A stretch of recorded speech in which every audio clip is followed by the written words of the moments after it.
Here's a question a lot of people are asking. In an increasingly uncertain world, what's an entrepreneur, an investor, a freedom lover, a person who wants to protect their family? What do they do? A lot of people aren't sure what to do. They're just hoping that the Black Swan events will never bother them. One comes through like COVID. They say, okay, that wasn't that bad. Let's hope it's not worse next time. But things keep getting worse with every new event.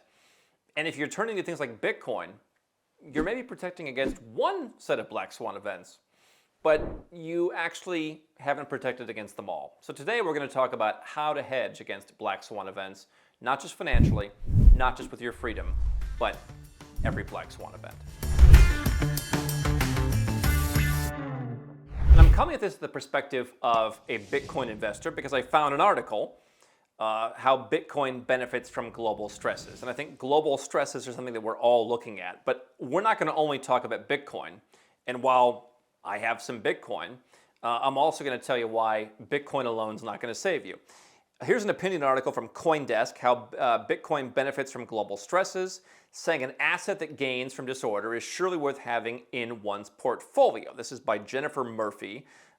She's with a company called Runa Digital Assets, and she talks about deficits, inflation, war, bank failures, big thing in the US in the last year on the discussion, cyber attacks, and de-dollarization.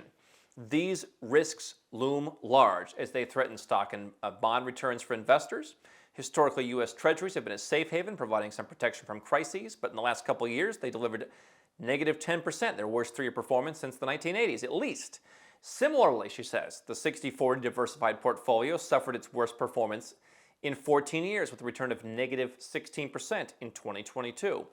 And so she asked the question, in an increasingly uncertain world, what's an investor to do? Now, I think this is a question that not just investors should be asking. Leave a comment below. Tell me if you think she's right, that Bitcoin is the antidote to the 60/40 method, is the antidote to safe haven investments. I happen to think that diversification is important. Happy to have Bitcoin as part of our treasury management, part of my own personal life. But I think the idea that Bitcoin alone or anything alone is going to save you is a challenge. And so she goes on to talk about the book Anti-Fragile, Nassim Taleb, where he says that the immune system, for example, is more effective after exposure to a cold. Laws are clarified by suits and appeals. Software is battle-hardened by hackers who exploit flaws. And what if you could add a portfolio asset that might benefit from global stresses, that might be improved by uncertainty and volatility? And then she says, hey, get Bitcoin. Now, she mentions the Chinese shutdown, where they shut down the miners. She mentions stuff with the U.S. Department of Justice. Obviously, they've not always been very friendly to the crypto industry. And I think that that's the missing piece for investors, for entrepreneurs, is that we think that one thing, could be Bitcoin, could be something else. I think a lot of us, I speak as an entrepreneur, you think, hey, I'm pretty smart at this entrepreneurship thing, so I'm pretty smart at this risk hedging thing too. And yet, if you just do one thing, is that really protecting you from a Black Swan event?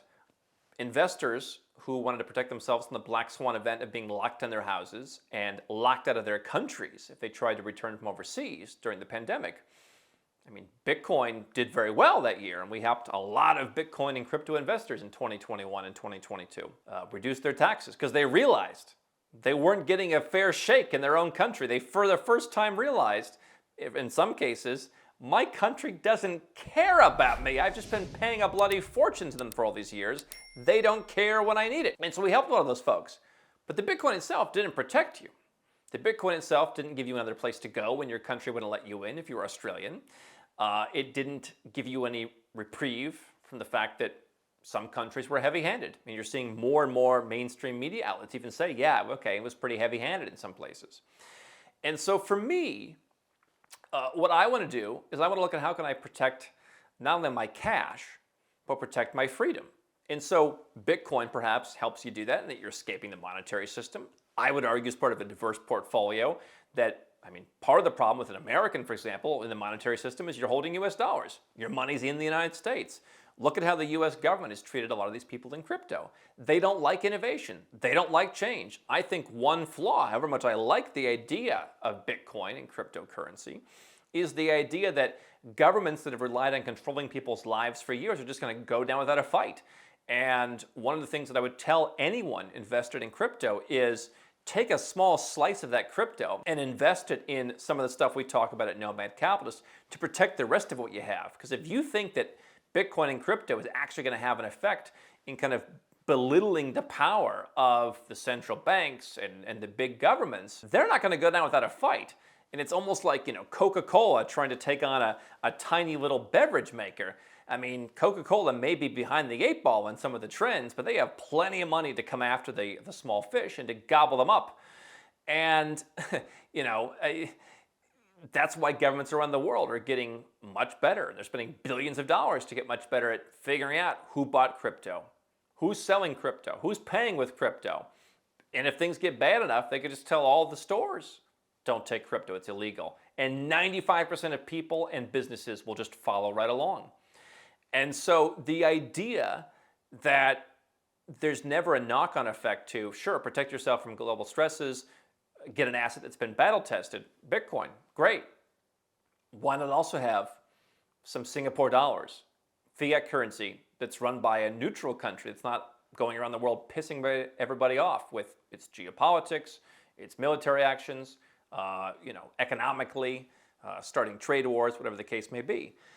And so what my suggestion is how do I totally get out of an oppressive system? And that's why I see the people that we work with who come to us with Bitcoin, who want to reduce their taxes, who want to get second passports. What are their issues and where are they coming from? A lot of them come from the US, Canada, Australia, Germany, some other European countries. And the ones who feel that their governments are the most restrictive, that's the countries that they come from. We work with people in crypto who come from Brazil, Thailand, Eastern Europe, all over the world. But their issue is more, I just want to reduce my taxes. What we see in the Western world is they feel that the government is increasingly oppressive. COVID was one example. I mean, you've seen, governments are spying on their people. Going all the way back, 10 years, we kind of learned some of that stuff. Just the Bitcoin alone is not going to protect you. I think that if you're a Westerner, what do you need? You need some kind of other residence permit as a place to go. Could have benefited you in COVID. I have numerous residence permits and numerous homes to live in, and I was able to be in places where it was pretty open. People talk about Florida in the United States. Oh, well, the U.S. was actually the best place. I was in better shape than people in Florida at the beginning, and then I was able to move to different places where things were not restrictive. I didn't base my entire life around moving places where it wasn't restrictive, but I just kind of, hey, okay, this is open, I'll go there. And it was easier for me to do that because I had residence permits. It was easier for me to do that because I had different passports and I had access to different places, both the countries of those passports, but also places that Americans were locked out of. And so Bitcoin didn't stop that. Bitcoin's not going to stop a war from falling on your head. Bitcoin is one piece of the puzzle. I want to have travel freedom, not in terms of my passport allows me to travel freely, because even that we see. If there's a fallout geopolitically between the US and Europe, I don't know, Europe puts more restrictions on Americans coming. They've already done that with this new EDIAS program. It's not a big restriction, but it's a little annoyance. And now the camel's nose is under the tent, and they could always go further with it. There's certain countries that make it more difficult for Americans to get residence permits because there's just more requirements that Americans have a hard time complying with. That's a downside, right? And so when some of these things that she talks about happen, like war, like cyber attacks, like de-dollarization, where do you want to be? War is pretty easy. Cyber attacks, what do you think they're trying to attack more, the US or Uruguay? De-dollarization, do you think if you're living in a country like the United States, do you think as that process happens, do you think that the US government and some of the people are going to go down without a fight? Just look at what happens in these Western countries when people have a hard time paying bills because the world is more competitive. Listen, I'm not saying you can't empathize with them, but a lot of stuff is changing. That's why a lot of clients are coming to us. They're saying, there's chaos where I'm living. I mean, look at California. Look at some of these Western countries. I mean, there's people burning stuff down. And I think there's going to be more of that because, your money's not going to be worth as much. Again, having Bitcoin, having Singapore dollars protects that. Deficits, inflation, look at the physical cost of that. And I say to myself, if I had a place to go where things were just chill, inflation in some Eastern European countries never got nearly as high as it did. I mean, Poland was one of the highest. That's Central Europe, I guess. But some of the Eastern European countries, it never got that bad. Far better than the UK or even the US. Same in Switzerland, same in a few South American countries. I think Uruguay inflation was at the peaks, still pretty good. I was in Uruguay at the end of COVID and kind of the beginning of some of this inflation. And, it seemed a lot more peaceful than when I go to London, for example. I'm not saying you have to live in Uruguay, but I'm saying that what if the time came when you couldn't go to Uruguay? They didn't want you. Hey, sorry, we're full, or there's a pandemic, or there's a war, there's something, or whatever. Hey, we're on the other side. We don't take any. Wouldn't you want to have a residence permit? So I think residence permits and citizenship are the counterbalance to whatever financial diversification strategy that you want, because there's real life physical consequences of all these financial things. Doug Casey, who spoke at our annual event, Nomad Capitalist Live, he said, I'd rather be in Argentina as the foreigner that kind of, all right, who cares about him? Just let him do his thing. We're not concerned with him, they say. And I think he's right. In a lot of countries, they focus on their own population. If you're just a foreigner, you live on your vineyard somewhere in the countryside, let him go. He said, I'd rather be watching the decline of somewhere else on my television, on my vineyard in Argentina, than to be in the middle of it. And so I think that when it comes to Bitcoin, one of the things that I try and tell people is slice off 1, 3, 5% of your Bitcoin. Just write it off. Put in place residences and citizenships. Now, you may have to write off that wealth because you might be able to get a citizenship in a country like Turkey, which is different than the country you're from probably. We do work with some Turkish clients, but probably different from where you're from, different geopolitical perspective, different countries you can travel to, different places willing to welcome you. You can buy the real estate, you can sell the real estate later, so it's not off your balance sheet, but if you think, your Bitcoin's gonna double, sure, the property's not gonna double. It might keep pace in US dollar terms. But I would take a small slice of whatever my growth assets are, and I would say, I'm gonna ensure to make sure my growth assets are safe, that I have, if I'm in Bitcoin, a residence and citizenship, that I don't have to be in the system I'm in now if they decide to get nasty, that their authority is being challenged. And because I take that small slice off my growth assets and get the residence and citizenships, maybe I get a home somewhere else, I'm not going to feel comfortable leaving my country sooner when the fur starts flying, when the war comes, when people are marching the streets because of inflation, they're burning stuff to the ground, when the cyber attack targets my bank, when the bank that I have, because that's where I can bank because I'm not a resident of other countries, when the DDoS, I'm out. I'm already out. And if you think, I think people don't put enough emphasis on protecting 97% of their assets. Not only do you want passport, residence, and I would argue at least one other home, what's your asset protection structure? Where are you going to cash that Bitcoin out if there becomes some kind of capital controls or some kind of restriction on crypto? I think people underestimate how compliant the average person is, whether it's a pandemic or whether it's just, hey, stores are no longer allowed to accept that. Do you think Walmart's going to be like, no, federal government, we're going to take crypto whether you like it or not, take us all to jail? No, they're going to be good little minions, and they're going to say, no more crypto, you can't buy anything. So I want listen, please, don't break any laws. But if it comes time where the laws are unpalatable, find a way to say, I'm leaving your system, I've been compliant up until now, and I'm going to go over here and I'm going to protect what I have. It is kind of crazy to think that just normal behavior, I own a financial asset, I want to move my money, could at some point be problematic. And I don't, the odds of that may not be that high. I'm not trying to be some nut going off on some conspiracy theory, but I do think that the government trying to stop you from moving your money, it's happened in countries already, and it's going to happen more. And every year, the U.S. and these other Western countries have a little bit less power globally. Are they just going to sit back and take it? Oh, you know what? We were once the world's superpower, but it's okay. Spread the wealth around. Let St. Lucia run things for a while. Let Bolivia run things. No, of course not. They're going to fight back like a cornered tiger, and you want to be ready for that. And so, in the last year, Bitcoin has certainly outperformed other things you could have done to protect yourself. You could have bought growth market stocks. You could have bought foreign currencies that are beating the dollar. We've talked about the Georgian lari, the Armenian dram. I was on CBS News a couple years ago talking about the Mexican peso and its appreciation against the dollar.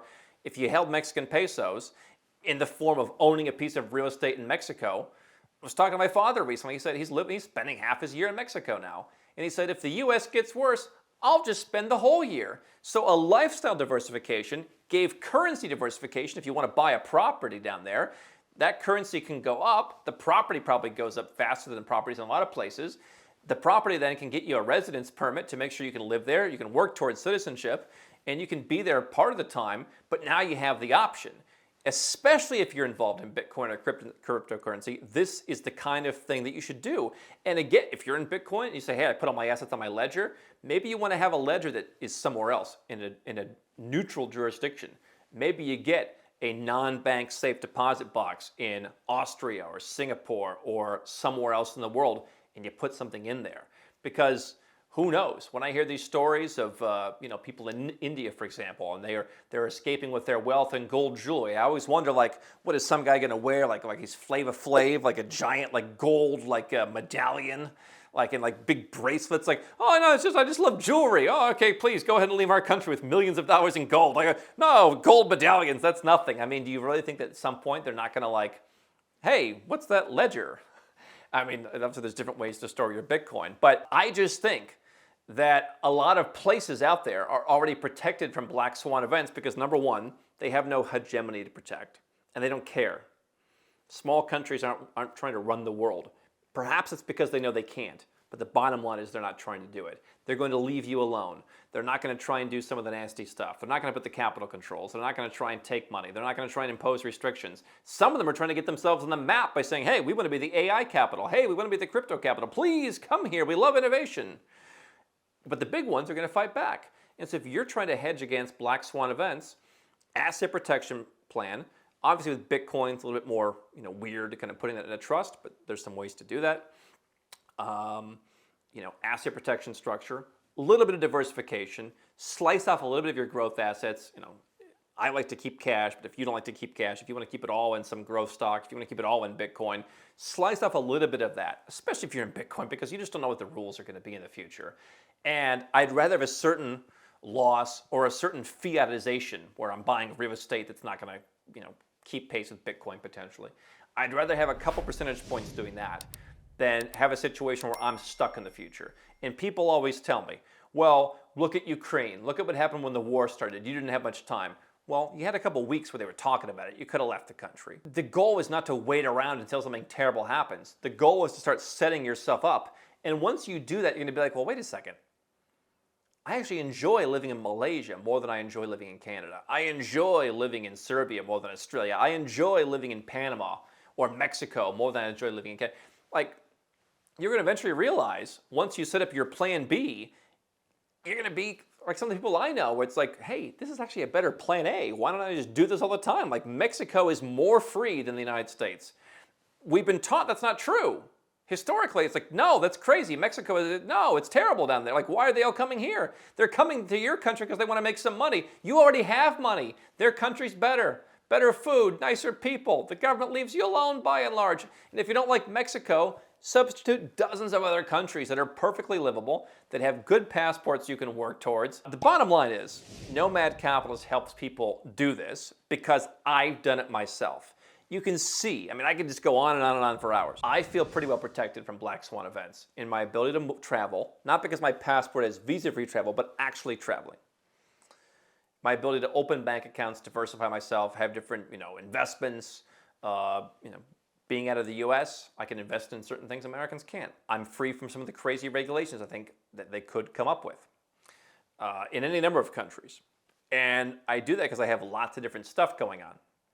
And so if you want to do that, go to nomadcapitalist.com/apply. Now, if you're looking around on YouTube, you'll probably find people who borrow some of the stuff that we talk about. We have created, I think, the most robust system, and we've invested millions of dollars in doing this, me and the company, to understanding all the different options. We're now building out our back-end proprietary system. We're calling it Minerva, with, I think, more options than probably any other company in the world and how they all work together. And we're going to start to add kind of an AI component to that. Nothing over the top. If I wanted to protect against Black Swan events, I wouldn't just get a bank account and say I'm covered. I wouldn't just get a trust and say I'm covered. I wouldn't just get a second passport and say I'm covered. I would want to have a comprehensive holistic plan, not from someone who heard me say holistic plan and now they're the holistic plan experts. but from someone who's actually done this for a long time. Go to nomadcapitalist.com/apply. We love working with people who have Bitcoin. My suggestion, if you are in the Bitcoin camp, is exactly what I said. Just be willing to give up a little bit to make sure that you keep the rest of it with low taxes and nothing crazy happening to it. You know, just let go of a little bit. Same with a growth stock investor. Same with a bit. Just take a little. It costs something. I've done this. I've set all this stuff up myself. It's never pleasant to pay a bill, but I look back later and I say, wow, a lot of bad things can happen, and I wouldn't worry about it. I actually keep a list of things I worry about, and it kind of shrinks every year because I've set up more robust systems. So if you'd like to be in that position, go to nomadcapitalist.com/apply. We can help you with your own customized version of what I've done for myself, and obviously you'll be different than I am. But I think that's how you hedge against black swan events. Any one of those things is positive, but not so much on its own.